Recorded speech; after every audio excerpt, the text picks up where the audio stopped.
来留学之前肯定会有一些幻想，比如说日本是怎么样的。但是你等到自己真正过来了之后，你会发现，啊，不是我想象那样子，就会有点失望，然后会失去动力。中国美术学院陶艺专业，16年毕业，然后同年来日本，先读了半年语言学校，然后觉得在语言学校学日语真的效果不太好，然后就去了多摩的研究生。然后多摩陶艺的研究生是和就本科2年级一起上课的，然后当时外国人只有我一个，所以就很好的能够练习日语。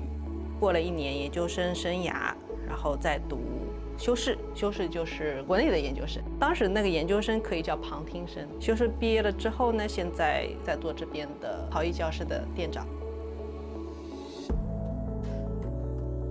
当时研究的是裂纹，就在拉坯的过程中呢，我就发现，这是人的眉骨，然后我是不是可以先把眼睛给捏出来？就感觉有点随遇而安，然后做着做着就做成了脸。所以当时并不是说为了做脸而做脸，这个完全就是意料之外。就我本来并不是想做人脸，我真的一直都没有想做人这个话题，就一直就没有做，就这样一步一步就慢慢的变成了做人脸大师了呢。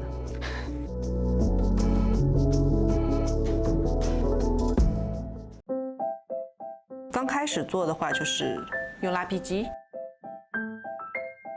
就先做一个小小的罐子。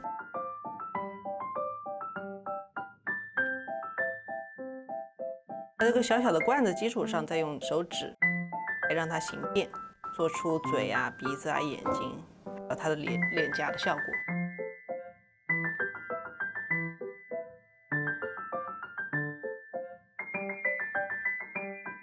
之后呢，然后比如说空调底下或者风扇底下让它干燥一会儿，变硬了之后，再做耳朵的部分。等它完全干燥，再放到窑里面去烧800度。素烧完了之后，再上颜色，然后进去1250度正烧，最后就完成了。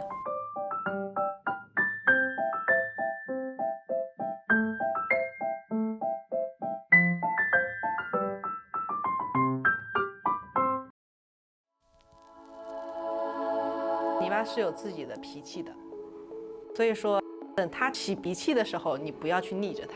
你不去逆着它的时候，就会有意料之外的事情出现。利用这个意料之外吧，我觉得挺好的，并不是说喜欢意料之外或者怎么样，就是它已经发生了，那你就去享受它。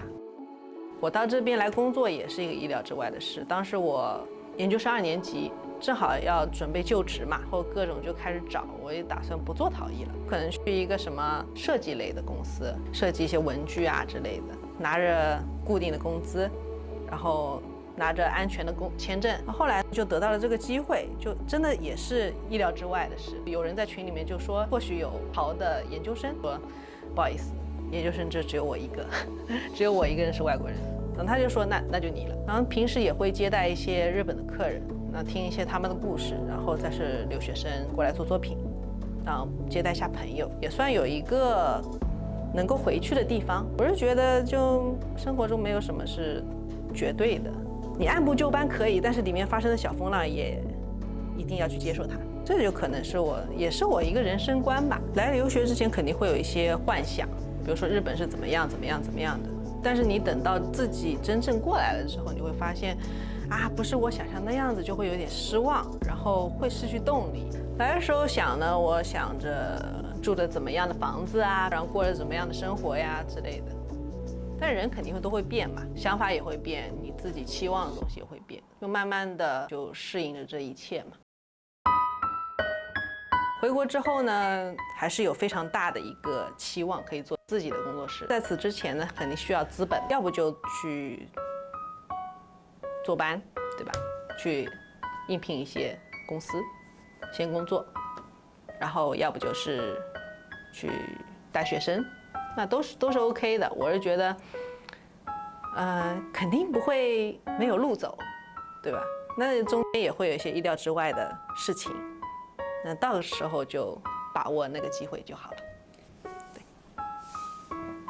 不回日本了。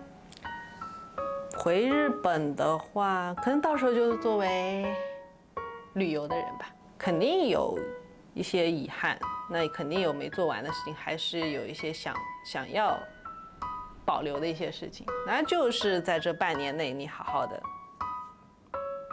我觉得有个期限会比较好。对于我们这种容易拖延的人来说，有个期限内，你这个期限内你干了这些事情，然后并保留下来，回国之后，再过多少年之后再看看，就是这是一个美好的回忆，就是这样。杀青，杀青，谢谢你，谢谢。大家响指都很厉害哈！哇哇哇哇哇哇哇哇，两只手可以哎。